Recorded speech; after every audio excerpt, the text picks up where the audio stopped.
이런 영장은 대한민국 건정사에 없었다고요. 아니 누구 맘 아니 누구 마음대로 누구 마음대로 영장 전담 판사가 법을 적용되지 않는다고 기재할 수 있죠? 이게 말이 돼요? 이순영이라는 판사가 지 마음대로 법률의 효력을 정지시켜버린 거예요. 형사소송법 110조와 111조를 영장에 적어가지고 적용시키지 않은 거예요. 그리고 공수처장이 그 영장 들고 대통령 관저로 간 거예요. 법률의 효력을 누구 마음대로 정지시켜요? 법률의 효력을 정지시킬 수 있는 거는 법을 만드는 건 국회잖아요. 국회만 할 수 있는 거예요. 가령 예를 들어서 국회는 법률을 폐지할 수 있어요. 맞죠? 국회가 형사소송법 110조와 111조를 폐지한다라고 하면은, 그렇게 의결했다면은 그건 효력이 있어요. 왜? 헌법 제40조 입법권은 국회에 속한다. 근데 영장으로 누구 마음대로 일개 판사가 형사소송법의 두 조항을 효력을 정지시키고 적용되지 않는다고 기재를 하죠? 그러면 내가 이순영 판사 이렇게 물어보자. 영장 발부하면서 이순영 판사에 대한 테러는 적용되지 않음. 내가 이렇게 써도 되는 거야? 네 맘대로? 말이 안 되잖아요. 아니 그러면은 국회가 왜 입법을 해요? 지들 맘대로 쓰지 그냥? 판사가?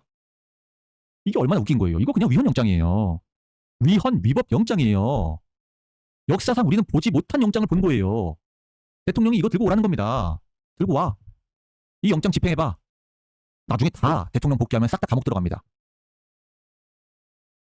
이 영장 자체가 위헌이고 위법이에요. 이 적법하지 않은 영장 집행에 응하는 것이 대통령이 해야 될 일인가? 아닌 거죠. 이거를 이 사회가 알도록 극명하게 보여줘야지. 극명하게. 여러분들 지금 극명하게 보고 있는 거예요.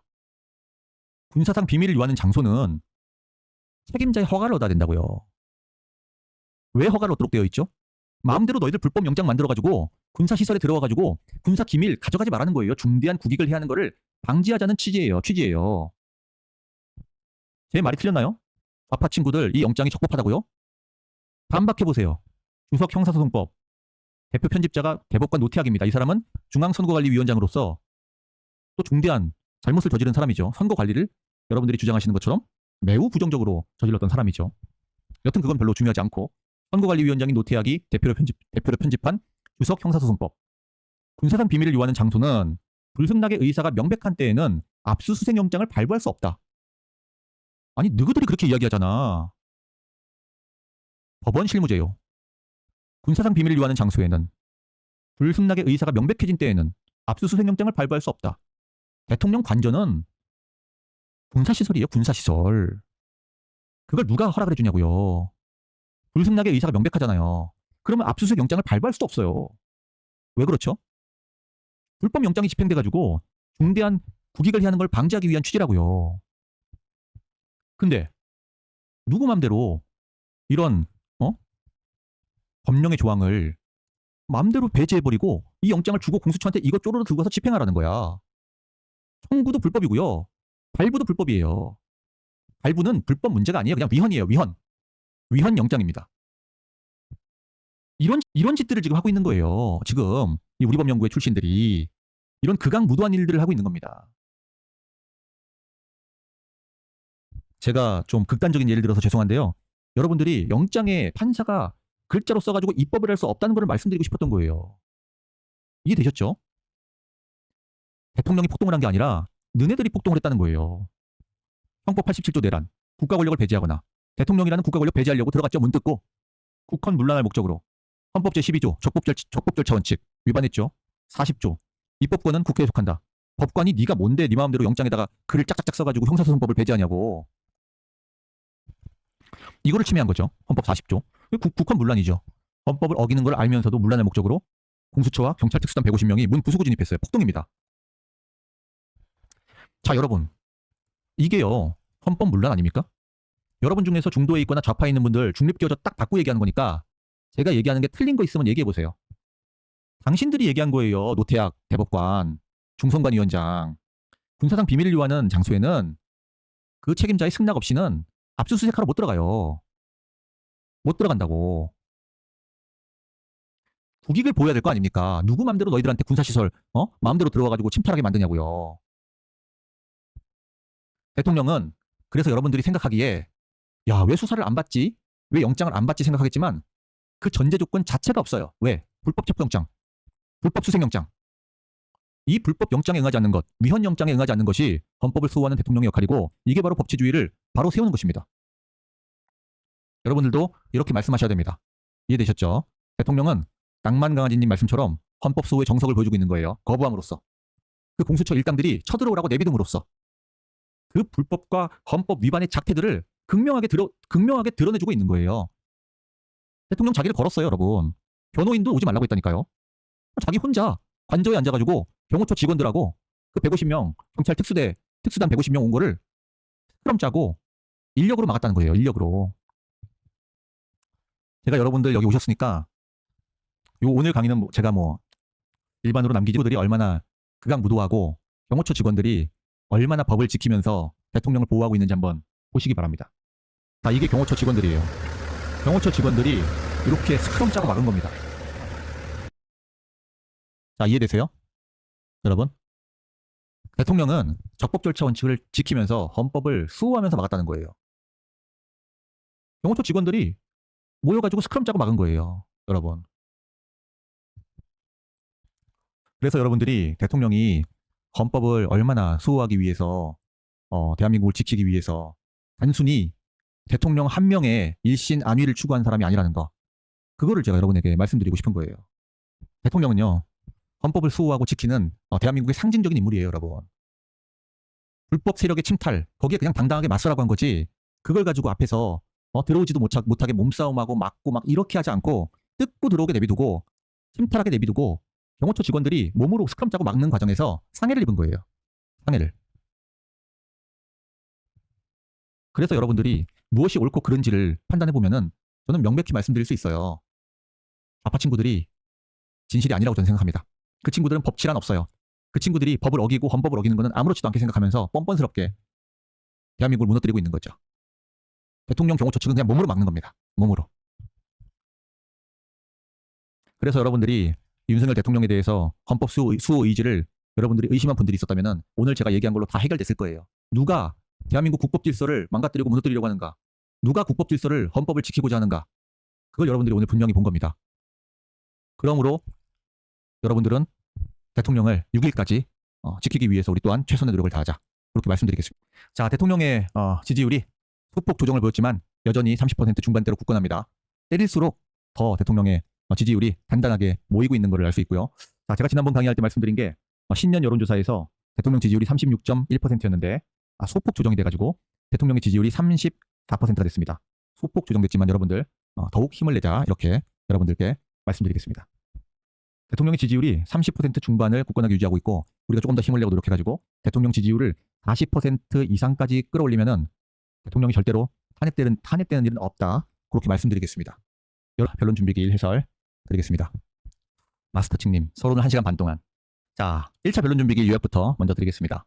간단하게 지난번 강의를 듣지 않으신 분들을 위해서 1차 준비기일 요약 드리고요. 지난 강의를 안 듣고 오신 분들은 아마 맥락이 이해가 안 될 거예요. 그래서 제 지금 얘기를 듣고 이전에 올려놨던 1차 변론 준비기일 해설 영상을 꼭 보시기 바랍니다. 1시간이라고 길다고 저한테 뭐라고 또 하시는 분들이 있는데 그거는요, 1시간이 될 수밖에 없는 강의예요. 그걸 무슨 10분 만에 만들려고 하면은 그거는 불가능한 걸 가능하게 만들어달라는 거예요. 말이 안 되죠. 1시간 다 보셔야 됩니다. 그래야지 여러분들이 돌아가는 변론 준비 기일에 사건들을 이해할 수 있다. 그 말씀드리겠습니다. 였는데요. 첫 번째, 피청구인은 대통령이죠. 청구인은 국회고요. 계엄 선포한 행위, 첫 번째. 두 번째, 포고령 발표한 행위. 세 번째, 국회 봉쇄로 국회 활동을 방해한 행위. 네 번째, 영장 없이 선거관리위원회 압수수색한 행위. 다섯 번째, 위헌 위법한 계엄 선포에 군대를 동원한 행위. 그런데 5번은 정영식 재판관이 삭제했습니다. 5번은 별개 행위가 아니라 4가지 소추 사항에 포함되기 때문에 5번 삭제하겠습니다 라고 얘기를 해가지고 삭제를 했습니다. N님, 정영식 재판관이 청구인 국회 측이 주장한 의결서의 내용 중에서 정치인, 법조인, 언론인 등 주요 인사 체포 지시, 대법원장, 대법관, 방송인 등 체포 지시, 국회의장과 한동훈에 대한 체포 요구를 별도 소추 사유에서 지워버렸습니다. 그래서 요거는 설명이 된다라고 이야기를 했어요. 그래서 굉장히 간명하게 쟁점을 정리했습니다. 자, 그리고 이미선 재판관이 뭐라고 했죠? 1차 변론 준비기일 때, 자, 헌법재판은 일반 재판과는 다릅니다. 염두에 두고 심판에 임해주세요 라는 거죠. 헌법재판은 정치재판입니다. 자, 그리고 소송 서류 비공개 관련 상대방의 제출 서류를 일방적으로 공개하면 안 되므로 양쪽 모두 유념해주세요 라고 했는데 소송 서류가 어떻게 공개된 거죠? 소송 서류 누가 공개했어요? 소송 서류를 언론사가 단독 입수했다고 공개를 했는데 누가 공개했어요? 이거 청구인 측 국회가 공개했어요? 아니면은 헌법재판소가 공개했어요? 헌법재판소는 절대로 공개를 안 했습니다. 그럼 누가 공개했어요? 누가 법을 어기고 있죠?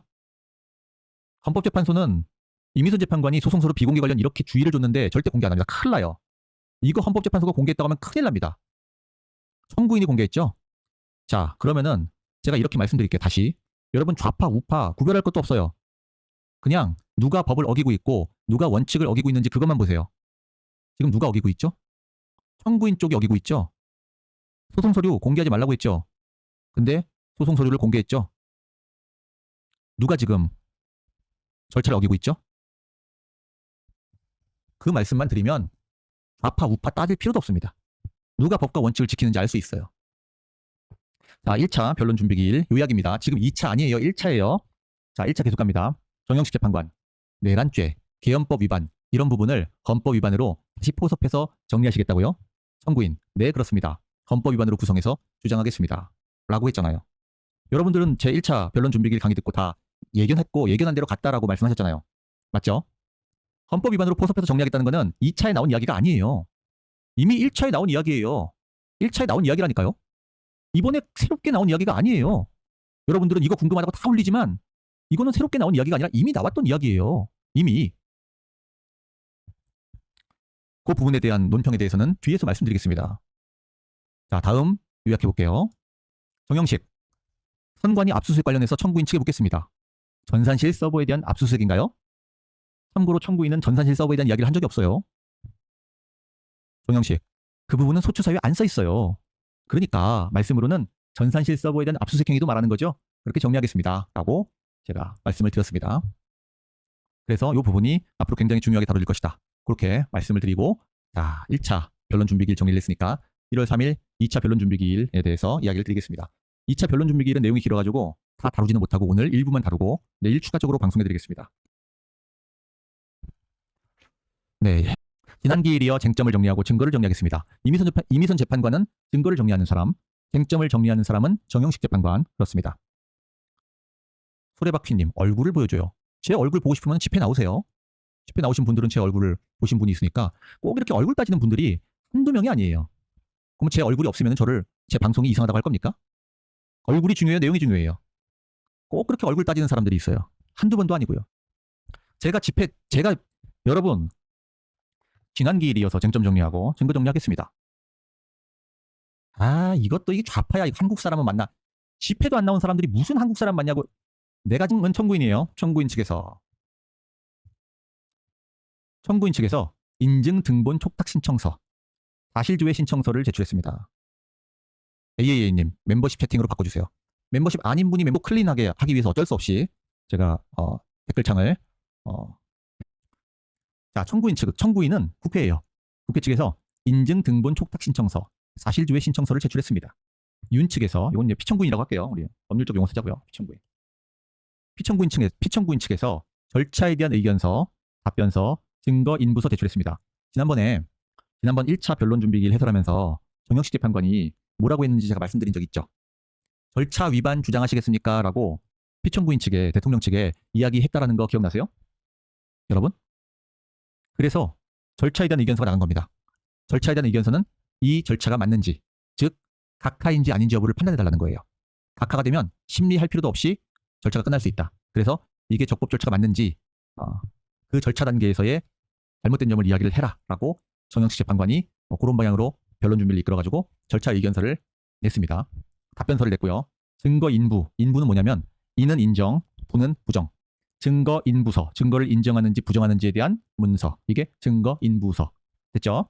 그리고 국회에서 인증된 등본을 부탁하는 신청서, 인증된 등본을 보내달라고 부탁하는 신청서를 청구인 측에서 제출했다. 요걸 잘 보세요.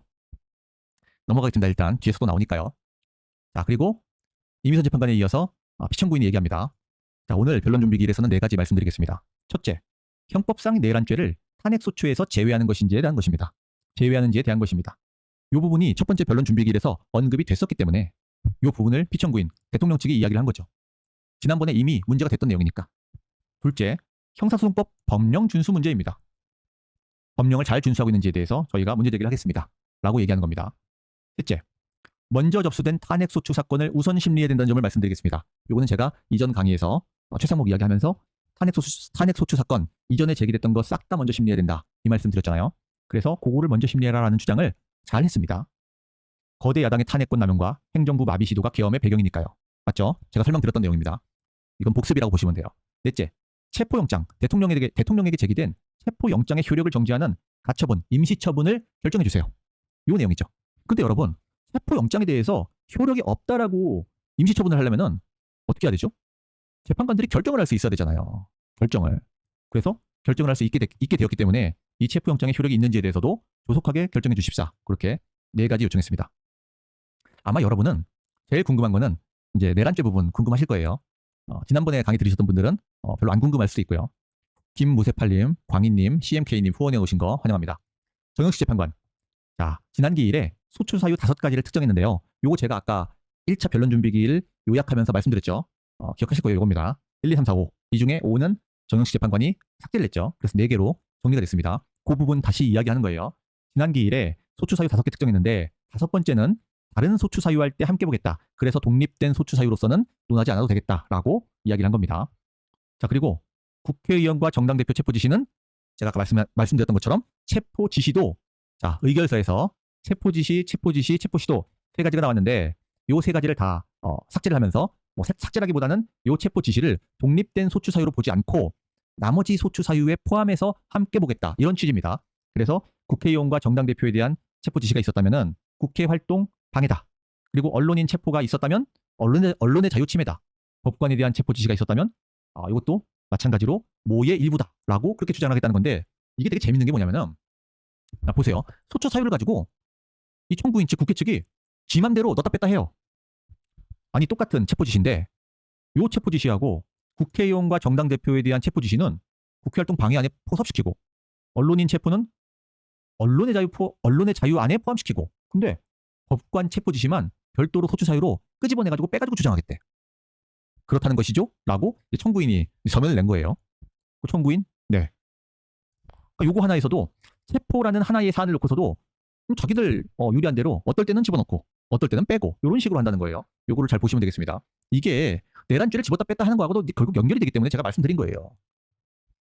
정영식 재판관은 체포에 대한 건 일괄적으로 소추 사유에서 삭제를 하고 안으로 집어넣어 라고 얘기를 한 건데 청구인 국회 측에서는 법관 체포 지시는 별도로 띄어서 주장하겠다는 거야. 왜냐하면 법관이잖아요. 법관. 그러니까 법관 부분이 중요하다고 생각을 해서 일종의 소추 사유를 통해서 심증에 영향을 주려는 거죠.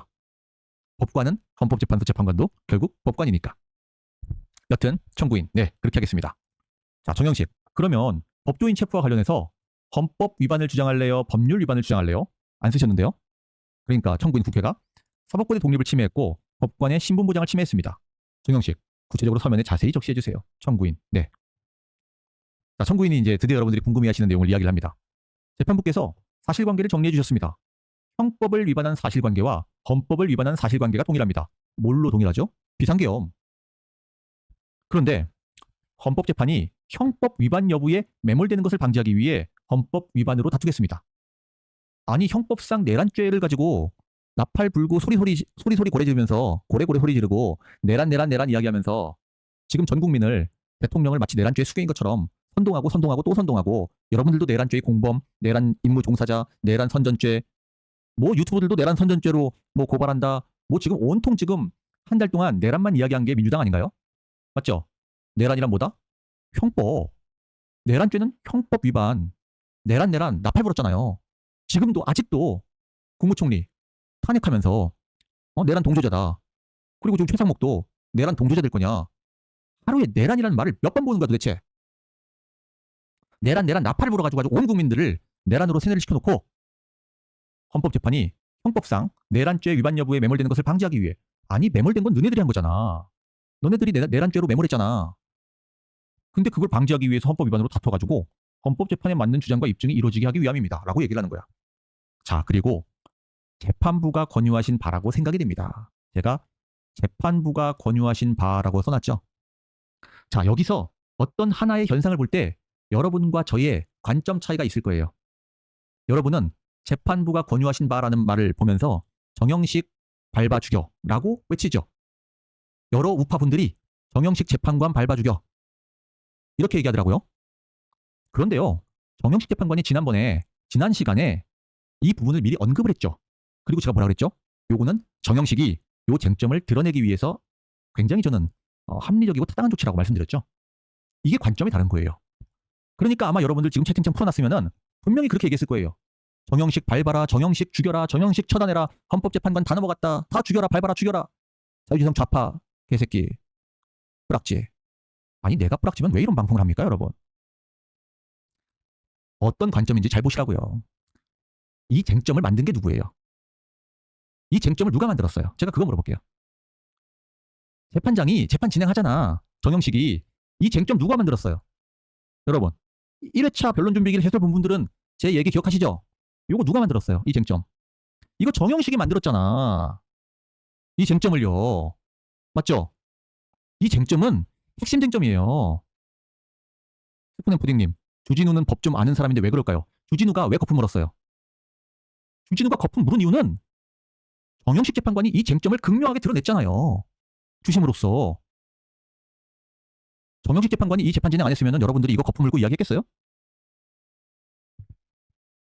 정영식, 계엄 관련 위반 행위가 형법상 범죄에 해당한다는 형법상 범죄, 내란죄에 해당한다는 주장은 철회한다는 취지입니까? 라고 물어봐요. 철회합니까? 여러분들은 이렇게 얘기합니다. 정영식이 철회하라고 했다고 개새끼 밟아 죽여라, 처단해라, 밟아라, 죽여라. 이거 왜 한 겁니까? 정영식 재판관이. 사실상 철회한다는 주장입니다. 좋습니다. 헌법 위반의 관점에서 한정해서 판단하겠습니다. 자, 이러면은 정영식이 민주당 편이에요? 이 쟁점을 드러낸 사람이 누군지를 한번 보라고. 여러분들이. 청구인이 철회했잖아. 정영식이 철회했어요? 청구인이 철회했잖아. 정영식. 아, 청구인이 철회했어요?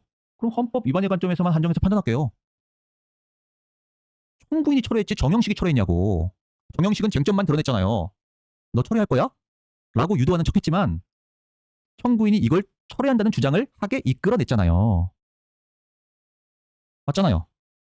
청구인이 철회하면 재판관은 철회한 바에 따라서 판단하는 거예요. 청구인이 철회했으니까 형법상 내란죄에 해당한다는 거. 비상계엄이 내란에 해당한다고 목소리를 높여서 외쳤는데 이 형법상 내란죄를 철회한다는 거를 청구인 국회 측에서 철회를 했어요. 그리고 정영식이 어떻게 철회를 했는데 그럼 헌법 위반의 관점에서 한정해서 판단할 수밖에 없지 라고 얘기를 하는 거예요. 여기까지 딱 들어보고 여러분들은 이 쟁점을 누가 끄집어냈는지 첫 번째 봐야 되고요. 두 번째, 철회를 했는지 안 했는지. 철회를 했습니다. 그래서 정영식은 그에 따라서 헌법 위반으로 볼게요 라고 하는 거예요. 헌법에 내란죄가 있어요? 헌법에 내란죄가 있냐고요. 여당은 이렇게 얘기하죠. 윤석열 탄핵 사유가 내란죄 아닙니까? 그 내란죄를 철회했다니까. 국민에게 사과하라. 민주당, 윤석열 탄핵 사유, 내란 철회 논란에 무식한 주장. 뭐 민주당이 할 얘기가 별로 없어. 응? 그냥 무식한 주장이래요. 내란죄는 형법상 범죄예요. 형법과 헌법은 다른 거예요. 헌법은 국가의 최고법이에요. 그 밑에 형법이 있고 민법이 있는 겁니다. 정영식, 헌법 위반의 관점에서 한정해 보겠습니다. 헌법상 내란죄가 있어요? 헌법에는 내란죄가 없어요. 내란죄는 형법에 있는 거예요. 형법. 제가 수차 설명드렸잖아요. 여러분들에게. 형법. 형법은 범죄와 처벌에 관한 법이 형법. 이해되셨죠? 범죄와 처벌을 규정한 법이 형법. 제가 반복합니다. 여러분. 형법 87조 내란. 국가 권력을 배제하거나 국헌을 문란하게 할 목적으로 폭동을 일으킨 자 처벌한다. 범죄와 처벌에 관한 법이 형법. 헌법은 국가의 최고법이죠. 근데 여러분, 헌법에 내란죄라는 게 없다니까. 이런 것들이 있습니다. 이거는 국회 청구인 측이 주장한 거예요. 정당 활동의 자유, 거주 이전의 자유, 집회 결사의 자유, 국회의원의 불체포 특권, 국회의원의 표결권, 국회의 계엄 해제 요구권, 비상계엄 선포의 요건과 절차. 자, 잘 보세요. 이거는 법 해석을 하거나 관점에 따라서 다르게 결론이 내려질 수 있어요. 잘 보세요. 자, 대통령이 1시간짜리, 2시간짜리 계엄을 해가지고 여러분들은 자고 일어나니까 해프닝이 벌어졌어요. 많은 분들이 그럽니다. 집회 나오는 젊은 친구가 저한테 그래요. 자고 일어났는데 뭔 대통령이 무슨 괴물이 돼 있더래. 내란에 수괴가 돼 있더래. 자고 일어났는데. 이게 뭐지? 아무 문제 없는데? 뭐 내가 피해받은 것도 없고 아무 문제 없는데 왜 대통령을 가지고 민주당이 무슨 내란의 수괴니 전화리를 치고 있는 거지? 민주당이 대통령의 비상계엄이 어떤 헌법에 위반됐는지 요거에 대해서 적시한 걸 제가 가져온 겁니다. 이게. 대통령의 비상계엄이 정당 활동의 자유를 침해했대요. 아니 대통령이 무슨 정당 활동의 자유를 침해했죠? 비상계엄 해제하고 내비뒀는데? 대통령의 비상계엄이 거주 이전의 자유를 침해했대요. 거주 이전의 자유를 침해했다고? 아니 국회 문 닫혀 있는 거 군인도 없었는데 너희들이 담 넘어서 들어왔잖아. 무슨 군인들이 무슨 문을 막은 줄 알겠어? 아니 문 안 막았다니까요. 정문은 당연히 경찰들이 있었지. 정문은. 근데 자기들이 그냥 뭐 담 넘고 그냥 뭐 쇼하고 사진 찍고 아니 무슨 거주 이전의 자유를 막았는데. 집회 결사의 자유를 막았대요. 아니 국회로 다 들어와가지고 비상계엄 해제했는데 무슨 집회 결사의 자유를 막았어. 불체포 특권을 침해했대. 아니 국회의원을 체포해 갔어요? 표결권을 막았대. 아니 계엄 해제 표결 잘했잖아. 계엄 해제 요구권을 막았대. 아니 계엄 해제 요구해가지고 계엄 해제했고 아무 문제 없이 막았잖아요. 아무 문제 없이 계엄 해제 요구했고 대통령은 받아들였고 비상계엄 선포 요건과 절차를 위배했대. 그래 뭐 그럴 수 있다고 치자. 비상계엄 선포의 요건이 있는데 그게 안 갖춰졌다? 뭐 그럴 수 있다고 치자고. 뭐 절차적으로 국방부 장관이 국무총리를 거쳐서 대통령에게 비상계엄을 건의해야 되는데 총리는 국방부 장관에게 사전 보고가 없었다고 이야기를 했어요. 근데 사전 보고는 안 했는데 비상계엄 하기 전에 국무회의 할 때 이야기를 한 거지. 그게 정식 보고가 아니었다는 거죠. 그래서 이제 국무총리는 그렇게 얘기한 거죠. 이게 이른바 비상계엄을 하기 위한 절차로서의 건의라고 보기는 어렵다. 나를 통해서 가야 되는데 나를 통하지 않고 간 거랑 무방하다. 이렇게 얘기한 거죠. 그래 뭐 절차에 대해서 그런 부분이 있을 수 있다고 치자. 근데 대통령이 비상계엄을 선포하고 그 비상계엄을 집행하는 그 과정에서 일종의 절차 위반이 사소한 절차 위반이 있었다라고 가정할 때 이게 파면을 정당화할 정도로 중대한 법 위반이냐? 그게 아니라는 거죠. 계엄법에 따른 절차가 있지만 그 절차에 대한 사소한 위반이 대통령의 파면을 정당화할 정도의 중대한 법 위반이냐? 그렇지 않다라는 거죠. 제가 지난 시간에 말씀드렸습니다. 2024년 10월 11일 헌법재판소 입장입니다. 정치재판인 탄핵재판에서 탄핵이 인용되는 사유는 뭐냐? 탄핵 심판 청구가 이유 있는 때란 파면을 정당화할 정도로 중대한 법 위반의 경우다. 헌법재판에서 탄핵을 심사할 때는 다 기본적으로 법 위반을 깔고 들어갑니다. 노무현도 법 위반했잖아요. 맞죠? 박근혜 대통령도 법 위반이 지적이 됐고요. 근데 이게 파면을 정당화할 정도로 중대하냐라는 걸 보는 거고요. 근데 그 중대한 법 위반이란 게 뭐냐? 이거를 해석함에 있어서 여러분은 이해가 안 되겠지만 이런 논지가 나오는 거예요. 대통령이 국정을 성실하게 수행하리라는 믿음이 상실되어 국정을 맡길 수 없을 정도에 이를 때가 바로 파면을 정당화할 정도로 중대한 법 위반이라고 본다. 이게 뭐예요? 국정을 성실하게 수행하리라는 믿음이 상실. 국민 여론이 대통령에 대한 믿음을 가지지 않게 되었다는 말이죠. 여론. 국정을 맡길 수 없을 정도. 그 믿음이 상실되어 국정을 맡길 수 없어. 아니 믿음이 점점 강화되고 있네요. 여러분. 국정을 성실하게 수행하리라는 믿음이 강화되고 국정을 맡길 수 있을 정도에 이르고 있네요. 40% 나오면이라고 우리가 보통 얘기합니다. 법적인 관점에서. 그래서 법 위반의 중대성이란 대통령을 파면하는 경우 초래되는 효과를 비교 형량한다. 헌법이나 법률 위반은 있을 수 있다. 이걸 잘 보세요. 헌법이나 법률 위반이 어느 정도 부정적 영향을 끼치느냐. 제 얘기가 아니라 헌법재판소 이야기예요. 어느 정도 국민들에게 부정적 영향을 끼쳐서 믿음이 상실되느냐. 국정을 성실하게 수행하리라는 그 믿음. 이게 결국 대통령에 대한 지지율로 나오는 거예요. 그래서 그거를 비교해보자. 결국 국민의 믿음, 국민 지지율이 높으면 중대한 법 위반이 아니라는 굉장히 여러분들이 볼 때 납득할 수 없는 논지가 나오는 거지만 이게 바로 탄핵재판이다. 이게 바로 정치재판이야. 헌법이나 법률 위반을 문제 삼는다기보다는 이게 어느 정도 부정적 영향을 끼치냐고. 그래서 국정을 성실하게 수행하리라는 믿음이 상실되냐고. 여러분 믿음 상실했어요? 믿음 상실 안 했잖아요. 대통령 지지율 36%에서 오차 범위 이내인 34%, 35% 왔다 갔다 하잖아요. 믿음이 강화되고 있네요. 처음에 비상계엄 했을 때 사람들이 대통령이 비상계엄을 한 이유에 대한 현실인식이 없었을 때 그때 지지율이 11%. 그렇죠? 지금 그거보다 3배 이상 올라갔네요. 35%. 오히려 믿음이 강화되고 있네. 그래서 여러분들이 이 헌법재판소가 제시한 탄핵이 인용되는 사유에 있어서 중대한 법 위반이란 뭐냐를 이 관점에서 여러분들이 인식을 하면 되겠습니다. 맞죠? 그래서 이런 부분 판단하는 거. 이거는 코에 걸면 코걸이, 귀에 걸면 귀걸이. 어떤 사람은 국회의원의 표결권이 침해됐다고 할 수도 있고 어떤 사람은 침해되지 않았다고 할 수도 있고 말 그대로 정치 재판이란 정치적 힘의 역학관계에 따라서 결정된다. 그러므로 여러분들은 열심히 실천하고 집회 나가고 댓글 달고 링크 퍼다 나르고 전화하고 국회의원들한테 문자 보내고 특히 국민의힘 의원들 우리님 말씀처럼 언론이 완벽하게 지금 주요 언론들이 장악되어 있지만 그래서 여러분들이 해야 할 일들이 더 많은 겁니다. 자, 이해되셨죠? 자, 그래서 헌법 위반의 관점에서 한정해서 판단해 볼 때 이 결과는 여러분들하고 저하고 생각이 다를 수도 있어요. 저는 첫 번째 못 얻죠? 제가 중대한 위반이라는 것을 중점으로 던졌죠. 어떤 사람들은 중대한 위반으로 판단되지 않을 가능성이 높겠네라고 생각하는 사람도 있을 거다. 근데 이거는 가능성이에요. 왜 그렇죠? 철저히 여론으로 갑니다.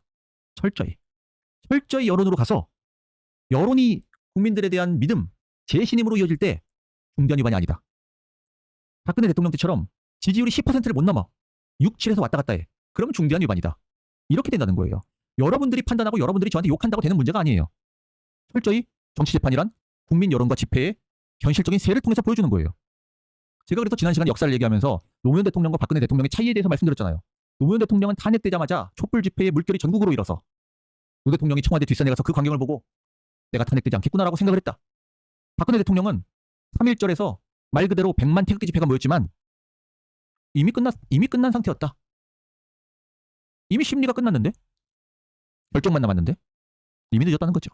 그래서 그와 같은 잘못을 반복하지 말자. 이게 제가 여러분들한테 지난번에 말씀드린 거예요. 자, 중대한 위반에 대해서 말씀드렸습니다. 여러분들은 예단하지 말고 그냥 여러분들은 지금 시점에서는 뭐 해석 이런 게 중요한 게 아니라 나가야 되는 이유가 중요한 거야. 제가 말씀드렸잖아요. 중대한 위반은 말 그대로 여론의 신임이에요. 그걸 위해서 세를 보여주시고 집회에 나가시고 열심히 댓글 다시고 링크 뿌리시고 전화하시고 항의하시고 문자 국회의원들한테 보내시고 이런 부분들. 자, 제가 죄송합니다. 가래가 나와서 제가 여러분들한테 질문 하나 해볼게요. 진지하게 답해보세요. 장난치지 말고. 제가 절대로 장난 방송 안 합니다. 제가 지금 집회에서 여러분들하고 같이 이제 후원 여러분들한테 소액으로 받아가지고 뭐 이렇게 피켓 만들고 뿌리고 뭐 집회 나가고 밤새고 이런 것도 장난으로 하는 거 절대 아니에요. 자, 이거는 제가 여러분들이 누군지 몰라요. 양심의 손을 딱 얹고 생각을 해보세요. 내가 저 자유지성이라는 인간이 국민의힘의 의원들한테 계란 투척 세례를 하기 위해서 내가 결사를 모은다. 이른바 대통령의 신명이라는 말을 되게 여러분들 인상 깊게 들었다고 얘기하죠. 같이. 저도 그 얘기에 대해서 많이 했고요. 내가 국민의힘 국회의원들 뭐 김상욱 같은 사람들 그런 작자들한테 계란 투척 세례를 좀 하고 싶어가지고 그냥 결사대를 모아보려고 해. 같이 하실 분 있으면은 1이라고 써줘 보세요. 얼마나 있나 보자. 장난 아닙니다. 진짜 장난 아니에요. 진지하게 이야기하는 거예요. 여러분들이 1이라고 쓴 사람은 저랑 같이 계란 들고 가서 국민의힘 앞에서 혹은 국회에서 투척해야 됩니다. 저 같이 할 사람 있으면 손 들어보세요. 이게 보여주는 게 뭐죠? 제가 김상욱이라는 사람한테 계란을 던지면은 여러분들이 그러면 김상욱이 여러분들을 형사 고소할 수 있다고 생각해요? 여러분들이 지금 국회의원들 마음에 안 드는 국회의원들 많잖아요. 그 국회의원들 대통령 안 지키고 뒤로 빼가지고 자기 살 길만 찾는 조경태 같은 인간들 그 인간한테 계란 던지면은 그 국회의원이 여러분들 고소할 것 같으세요? 여태까지 계란이나 밀가루를 맞은 정치인 중에서 해당 계란을 던진 사람을 고소해가지고 처벌한 사례가 있어요? 계란을 던지면 맞는 거예요. 그게 정치인이에요. 근데 집회한다고 해가지고 그 국회의원들이 그 집회 광경 보지 않죠. 언론에 안 나오죠. 여러분이 특정 정치인의 국회에서 토론회를 하는데 계란 던져보세요. 언론에 나오겠어요? 안 나오겠어요? 나옵니다. 그 국회의원은 자기에 대한 민심의 항의가 있다는 걸 알까요? 모를까요? 알지요. 그래서 제가 여러분한테 문자를 보내는 게 중요하다고 이야기를 하는 거고 전화를 하거나 핸드폰을 마비시키는 게 굉장히 중요합니다. 여러분들이 계란 던져가지고 그 정치인이 여러분들을 고소하는 걸 두려워하지 않을 사람, 이 사람은 계란 투척 결사대가 될 수 있는 거예요. 그걸 그 정치인이 뼈저리게 느껴야 돼요. 밀가루와 계란 세례를 맞아야 되는 거예요. 자, 다시 묻겠습니다. 제가 1월 15일에 A라는 국회의원의 국회 토론회가 있어. 거기 가가지고 계란 던질 사람 모이세요 하면은 여러분들 장난하지 말고요. 저는 장난 안 합니다. 저는 다 진지해요. 매사 진지합니다. 자, 계란 던질 사람 한번 손 들어보세요. 얼마나 한번 있나 보자. 여론조사입니다. 이 진짜 국민의힘 의원들은 정신 차려야 됩니다. 내가 봤을 때. 자, 대통령 관저 침탈하는데 국회의원들 지금 국민의힘 국회의원 108명이죠. 108명 나와가지고 관저 앞에서 스크럼 깔고 있었으면은 대통령 침탈당할 일 절대 없어요. 국민의힘 이 쓰레기 국회의원들이 대통령을 보호할 생각은 안 하고 당일날 아침에 윤상현 의원 한 명 왔죠. 권영세가 됐건 권성동 됐건 누가 됐건 상징적으로 국민들의 분노를 보여줘야지. 꼭 가만히 있습니까? 한 10명 되는 것 같네요. 아, 그러면 채팅 한번 풀어보자. 채팅 풀었다가 다시 채팅을 하면 또 이렇게 일일 누를 사람 많아가지고 채팅 잠시 풀어들었다가 다시 묶을게요. 자, 채팅 풀었으니까 1번 누를 사람들 올려보세요. 1번 누를 장난 아니니까 1번 할 사람들 올려보세요. 진짜예요? 이야, 됐다.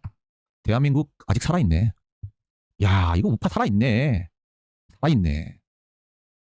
이야, 어마무시하다. 올라오는 거 봐봐. 1번 던지는 겁니다.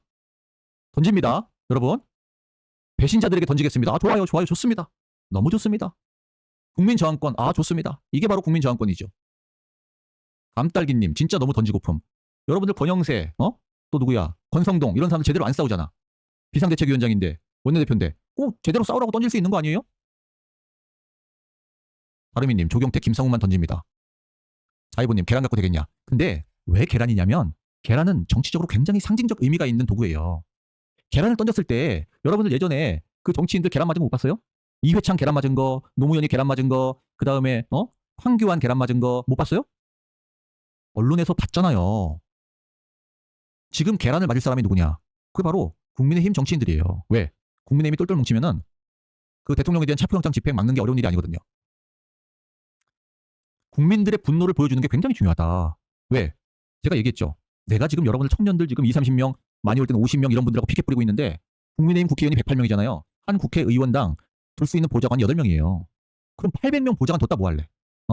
그 800명 다 나와가지고 한남동 관저 앞에 스크럼 짜라고 하면은 대통령이 무슨 불법 영장으로 침탈당할 일이 있어요? 없잖아. 그럼 누가 잘못하고 있는 거야? 그걸 좀 국민들이 맡고 있잖아요. 그럼 그 계란 던져야지. 이게 내가 왜 계란이라고 얘기하냐면 계란은 상징적 정치 의미가 있다고 했잖아요. 정치적인 의미가 있다니까. 계란이라는 도구 자체가 신발 좋아요. 마법사 돌림 좋아요. 신발도 상징적 의미예요. 신발 던진 경우도 여러 번 있습니다. 근데 신발은 왜 안 되냐면 신발은 맞아도 티가 안 나잖아. 근데 계란은 몸에 맞으면 티가 나잖아. 신발은 던져야 그거 기자들이 체킹을 못 한다고. 근데 계란은 딱 던지면은 온몸에 계란 이게 쫙 퍼지잖아요. 기자들이 딱 찍는단 말이야. 계란과 밀가루가 상징적인 거예요. 계란과 밀가루. 밀가루 맞은 사람 기억나죠? 누구죠? 원희룡이 얼마 전에. 그래서 이 정치적인 의미에 있어서의 계란이라는 거는 국민의 분노를 상징하는 도구이기도 해요. 계란과 밀가루는. 스푼앤 푸딩님 페인트는 안 돼요. 그건 안 돼요. 그래서 이 정치적 의미가 있는 계란입니다. 계란. 시나르마타님, 김두한처럼 똥물 던지면 큰일 납니다. 네.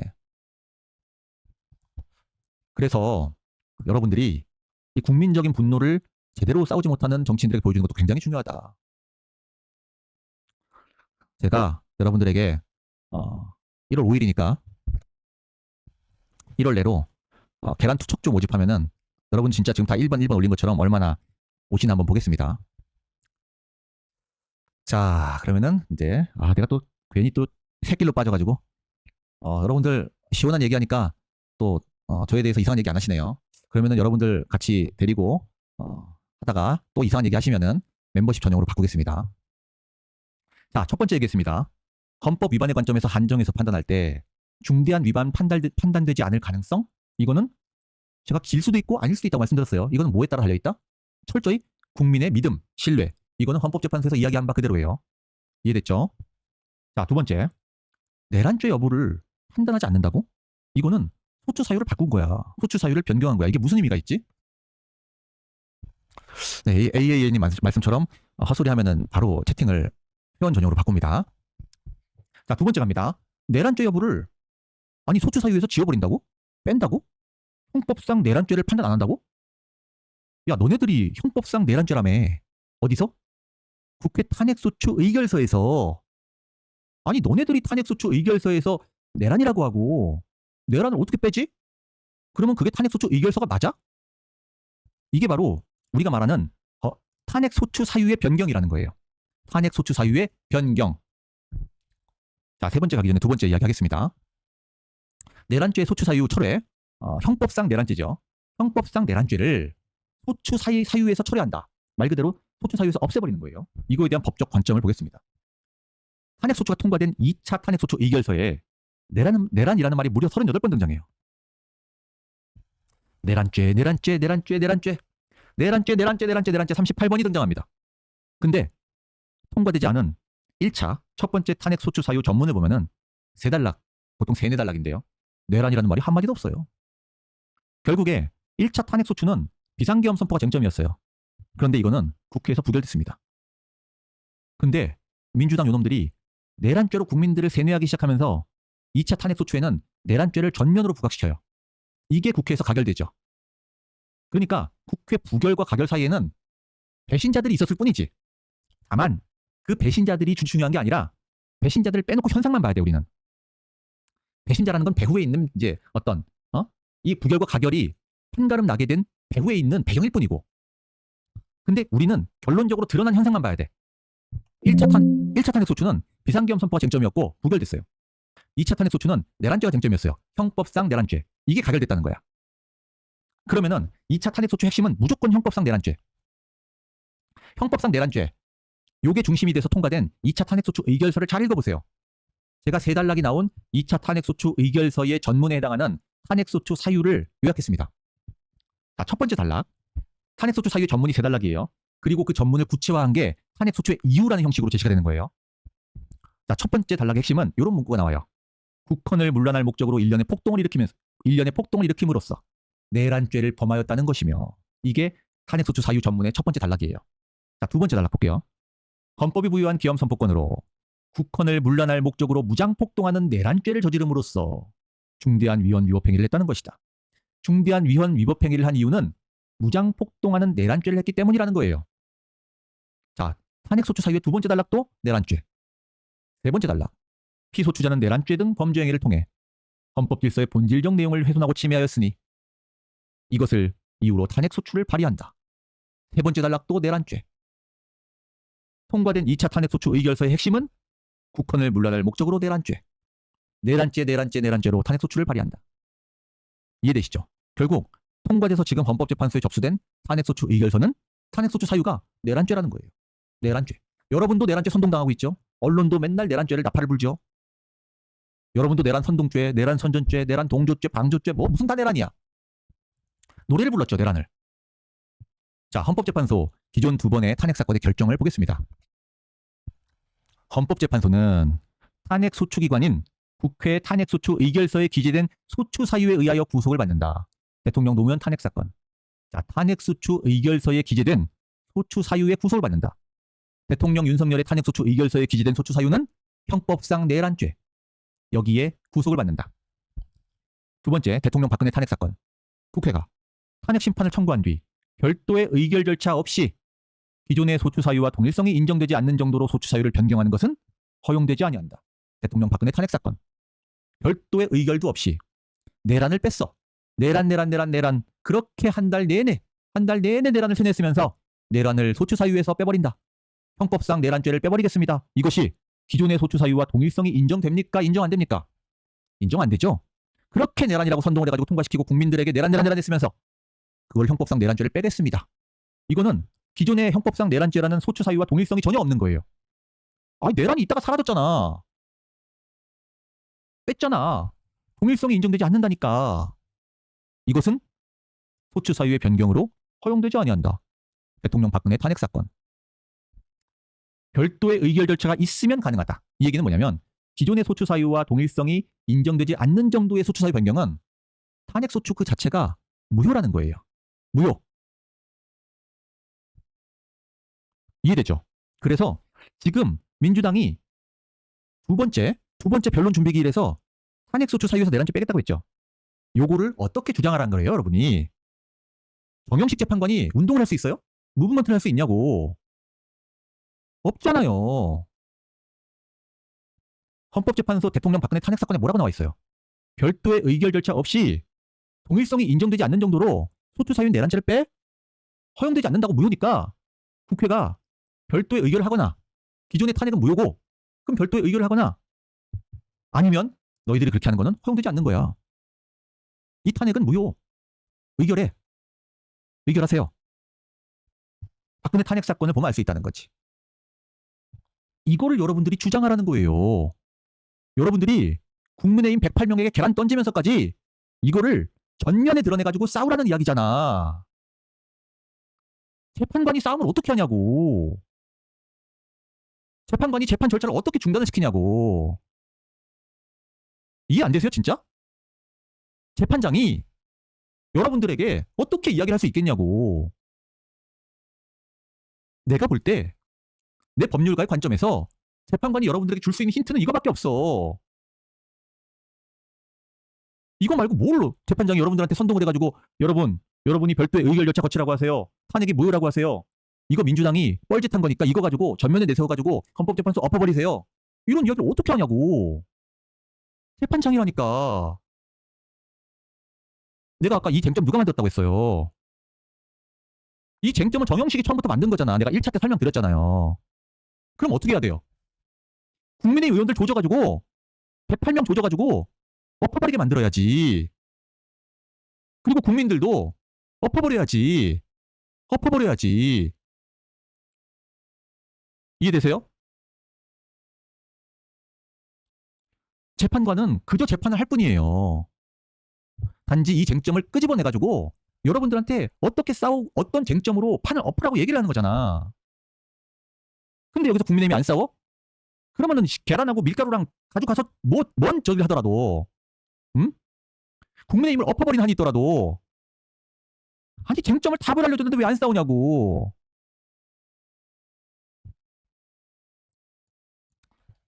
국회가 소추위원이에요.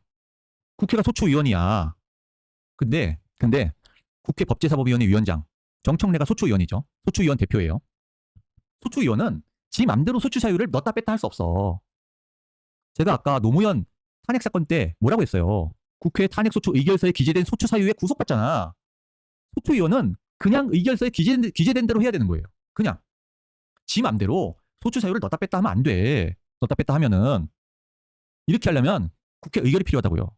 네 맘대로 동일성을 완전히 파괴할 정도의 소추 사유를 변경하면 이거는 이미 그 탄핵은 무효예요. 국회 의결이 필요하다고. 새로운 의결이 필요하다고. 그래서 대통령이 민주당이라고 찝어서 얘기한 게 아니라 범죄자 반국가 세력 국회라고 얘기했잖아요. 국회. 국민의힘 포함해서 이 썩은 정치인들을 일거에 척결해야 된다는 거예요. 일거에. 세리님 제 앞 강의 내용 돌아가서 듣고 오시면 됩니다. 일거에 척결하는 대상을 민주당이 아니라 국회라고 했잖아. 그렇죠? 국회라고 했잖아. 대통령이 12.12 담화에서 뭐라고 얘기했어요? 4가지 찝었잖아. 4가지. 나는 왜 비상경험을 했는가? 첫 번째, 국회. 썩은 국회. 두 번째, 대한민국 선거관리위원회를 해킹한 북한. 그 얘기 정확히 했어요. 세 번째, 뭐 얘기했죠? 중국 스파이. 중국 스파이. 네 번째, 뭐 얘기했죠? 부정선거. 요 4개가 핵심이잖아요. 여러분들이 요 썩은 국회를 일거에 척결하는 행동을 통해서 국민의힘이 완전히 새로 태어나야 되고 그렇게 만드는 게 바로 우리가 해야 될 일이고 그럼 어떤 쟁점을 가지고 그렇게 만들고 그렇게 싸우겠느냐. 이 문제에 있어서는 변론 준비기일 절차를 통해서 정답지가 나오고 있다는 거예요. 정답지가. 이거를 주장하라는 거야. 기존 탄핵 소추 사유는 싹 다 무효니까 새롭게 국회 의결해라. 이거 무효야. 논거가 명확하잖아. 논거가 기존 2번의 탄핵 사건 결정도 있고 물론 민주당은 다른 논거로 얘기하지만 우리는 국민을 설득한 우리의 논거가 있잖아. 우리의 논거가. 자, 정청래라는 소추위원단 대표가 지 마음대로 소추위원회 재량으로 소추 사유를 철회했어. 이거는 국회의원들이 그 사유를 가지고 표결을 했는데 이걸 지 마음대로 바꿔버린 거거든. 그러니까 의원들의 헌법상 심의 표결권을 침해하는 거죠. 누구 맘대로 아까 법관이 누구 맘대로 영장에 네가 형사소송법의 효력을 정지한다고 쓰냐고. 누구 맘대로. 그것도 안 되는 거고. 그럼 여러분은 뭐 해야 돼요? 국회의원들한테 문자 폭탄 날리고 필요하면 계란 던질 수 있어야 되는 거예요. 계란 결사대 같은 거 만들어야 돼. 헌법을 위배한 거잖아요. 소추 사유가 철회돼서 소추사유가 철회됐다. 형법상 내란죄를 안 주장한다며. 이게 바로 그 사유 때문에 탄핵을 한 건데. 아니 형법상 내란이라서 탄핵했다며. 근데 그거 왜 빼버려? 국회의원들의 심의 표결권 헌법상 권리를 침해한 거예요. 그러므로 국민의힘은 앞으로 그냥 이렇게 있으면 안 돼요. 내일부터 거의 뭐 헌법재판소나 국민의힘을 폭파시키겠다는 마음으로 그런 자세로 108명이 똘똘 뭉쳐가지고 요 탄핵이 뭐라고 얘기해야 돼요. 그 한두 명이 얘기하면 되는 게 아니에요. 이거는 어떤 수준이 돼야 되냐, 어떤 수준이 돼야 되냐, 그냥 아예 다음 변론기를 막아버려야 돼. 그 정도까지 가야 돼요. 그 정도까지.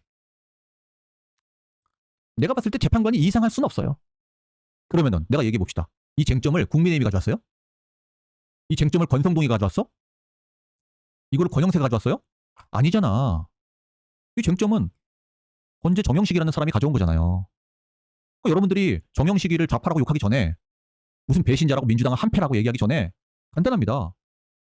이거 가지고 싸우라는 거예요. 이거 가지고. 이거는 이 소추 사유의 철회라는 거는 근본적인 국회의원의 심의 표결권을 침해한 헌법 위반의 행위예요. 저는 당연히 국민의힘이 요 심의 표결권 침해에 대해서 헌법 소원은 기본이라고 봅니다. 이건 기본이야. 내가 봤을 때는. 이건 그냥 기본이야. 헌법 소원 제기는 내가 봤을 때 이건 그냥 기본. 그리고 이 헌법 소원은 탄핵 재판의 선결 과제예요. 왜? 탄핵 재판 하기 위해서는 요 탄핵 소추 사유의 철회 부분이 논의가 돼야 되거든. 이게 선결 과제예요. 선결 과제. 요거 먼저 결정해야 돼요. 요거 먼저 결정하면 또 시간이 가겠지. 맞죠? 요거 먼저 시간이 간다고. 요거 먼저 가면 시간이 간다고요. 아니 이거 논의도 안 하고 대통령 바로 탄핵 심판 심리하는데 들어간다고요? 이거 선결 과제인데? 아니 소추 사유를 너네들이 맘대로 바꾸고 있잖아. 국회의원의 심의 표결권이 있는데 헌법상 권리인데. 심의 표결권 침해에 대해서 헌법재판 제기하고, 그리고 이거는 선결 과제니까 먼저 결정해야지. 제가 말씀드린 것처럼 국회의 의결 없이 내란죄 소추 사유를 임의로 제거했어. 임의로 제거했어. 이게 뭐예요? 이거 소추 자체가 무효예요. 이거 그냥 무효예요. 소추 자체가. 내란죄라는, 형법상 내란죄라는 소추 사유가 없는 탄핵 소추는 무효예요. 왜? 이것 때문에 탄핵 소추했잖아. 근데 오늘 1월 3일자로 변론 준비기일 끝났잖아요. 당연히 변론 준비기일을 추가로 열어야지. 추가로. 변론 준비기일은 변론이 아닙니다, 여러분. 그냥 변론, 본격적인 탄핵 심판 절차를 준비하는 것일 뿐이에요. 변론 준비기일 별도로 또 열어야지. 오늘로 끝났다고 하잖아. 그러니까 여러분들은 나한테 그러잖아. 변론 준비기일 끝났고 이제 5번으로 끝났는데 어떻게 해요? 어떻게 하기는. 국민의힘 의원들이 변론 준비기일 추가로 열으라고 요구해야지. 변론 준비 절차 종료가 웬 말이야. 응? 이렇게 중요한 탄핵 전체를 무효로 만들 수 있는 핵심 쟁점 문제를 요거를 그냥 넘어가겠다는 거야? 이거를? 정영식 재판관이 철회할 겁니까? 딱 물어봐가지고 철회합니다라고 딱 이끌었잖아. 그럼 더 이상 뭐래? 재판관이 계엄 관련 위반 행위가 형법상 범죄 내란죄에 해당한다는 주장은 철회한다는 취지입니까? 청구인, 사실상 철회한다는 주장입니다. 답변을 다 이끌어냈잖아요. 그러면 이제 이거 가지고 싸워야지. 이거 가지고. 향윤님, 청구인의 불법 그 자체가, 이거는 불법은 아니에요. 법에 이런 조항이 있는 게 아니잖아요. 법에 이런 조항이 있는 게 아니라 이게 소위 말해서 헌법상의 심의 표결권을 침해했다라는 일종의 해석 문제가 있는 거라고요. 그래서 국민의힘이 제일 먼저 해야 될 거는 뭐냐면, 강력한 항의도 항의지만 일단 이 문제 가지고 헌법재판 제기해야죠. 이게 국회의원의 심의 표결권이라는 헌법상 권리를 침해했기 때문에 이 부분은 탄핵이 무효다라고 먼저 주장하면서 압박을 좀 해야죠. 그리고 이게 탄핵 재판의 선결 과제잖아요. 요거 먼저 결정해라. 이렇게 가야지. 그러면은 민주당이 요거를 탄핵 사유에서 없애는 게 아니라 다시 가져오겠습니다라고 얘기를 한다면, 그렇게 얘기한다면은 제가 판례에서 말씀드렸던 것처럼 대통령의 비상계엄은 내란이 아니에요. 아니 국헌 문란의 목적이 없잖아. 폭동이 없잖아. 폭동은 뭐라 그랬어요 제가. 폭동은 한 지방의 평온을 해할 정도로 폭동을 해야지. 내란죄의 구성 요건인 폭동은 대법원 확립된 전원합의체 판결입니다. 그 정도가 한 지방의 평온을 해할 정도의 위력이 있음을 요한다. 제가 수차 말씀드렸지만 대통령이 200명 실탄도 없는 군인들 보내가지고 어떻게 영등포 전체의 평온을 행하죠? 여의도동 하나의 평온도 해야지 못한다니까요. 폭동이 아니라니까. 그리고 국헌 문란의 목적도 없고요. 헌법을 세우기 위해서 한 거고, 국가 권력을 배제할 수가 없어요. 대통령은 그 자체가 국가 최고 권력이에요. 그래서 배제할 수 있는 국가 권력도 없어 대통령은. 그러니까 형법상 내란죄가 될 수가 없다니까. 그러니까 빼버린 거지. 이게 형법 87조 내란죄 성립 여부가 쟁점이 돼가지고 헌법재판에서 논의된다고 하면은 이게 내란이 될 수가 없거든. 내란이. 그러니까 이제 빼버린 거예요. 이해됐죠? 자, 또 우리 또 이상한 또 부정적인 이야기하는 사람들이 있어가지고 제가 바꾸겠습니다. 안타깝지만 내가 여러분 혼 좀 낼게요. 호박 저분 같은 분. 제 말 듣고 정신 차리세요, 호박님. 국힘이 하냐 이거지. 그래서 어쩌려고. 제가 오늘 강의 시작하면서 수차 말씀드렸잖아. 국힘이 하냐고, 안 한다고. 그렇게 부정적이고 비관적인 말 해서 어쩌려고요. 이게 저에 대해서 욕하는 거랑 똑같은 거예요. 똑같은 거야. 제가 뭐 하라고 다 말씀드렸잖아요. 문자 폭탄 날리고 전화하는 것부터 먼저 하세요. 그거부터 먼저 하세요. 그리고 나중에 제대로 안 싸우면은 계란 결사대 제가 모으면 몇 명 오나 봅시다. 문자로 가르쳐 주라고요. 무조건 이거 가지고 전면에 나서서 싸우라고. 아리님 말씀처럼 그 비관과 부정과 패배주의 이것처럼 진짜 이것처럼 진짜 뭐라고 얘기해야 되죠? 사기를 떨어뜨린다고 해야 되나? 기운을 빠진다고 해야 되나? 우울하게 만든다고 해야 되나? 절망하게 만든다고 해야 되나? 그렇게 만들어야 됩니다. 안 되면 되게 해야지. 지금 여러분들이 나라 지키고 있는 거예요. 국민의힘 의원들이 나라 지키고 있는 게 아니라 여러분들이 나라 지키고 있는 거예요. 한번 보자고요. 우리 국민의힘이 어떻게 하는지 보고 이게 강력하게 여러분들 요구해야 됩니다. 이거 내란죄 소추 사유 임의로 빼버리는 거 소추 자체가 무효예요. 여러분. 요거 가지고 거의 헌재를 뒤집어 놓을 정도로 크게 쟁점화 시켜야 되는 거예요. 이거는 탄핵 소추 전체를 뒤집어 버릴 수 있는 메가톤급 쟁점이기 때문에 이게 진짜 중요합니다. 자, 됐죠? 펠리스님 제 강의 내용 문자로 보내야겠습니다. 저는 이제 강의를 남기진 않을 거니까. 자, 보겠습니다. 그 다음에 두 번째 이야기했습니다. 네, 세 번째 이야기 해야 되죠. 자, 두 번째 얘기했죠. 내란죄 여부 판단하지 않아. 이 얘기는 소추 사유의 동일성을 해야 하는 변경이고 이거는 허용되지 않아요. 허용되지 않기 때문에 이 부분은 탄핵소추 의결 자체를 무효로 만들 수 있는 쟁점이기 때문에 이 부분은 국민의힘 국회의원들을 비롯해서 여러분들도 이 주제를 가지고 목소리 높여 싸워야 됩니다. 근데 여기서 이재명 구속 이런 거 지금 외치고 있을 때가 아니에요. 1월 6일까지는 불법 체포는 무효다. 맞죠? 불법 영장은 무효다. 요 쟁점으로 가는 거고, 그러니까 대통령 관저 앞에서 대통령을 지키는 게 제일 중요하고 1월 6일에는 만약에 집행이 안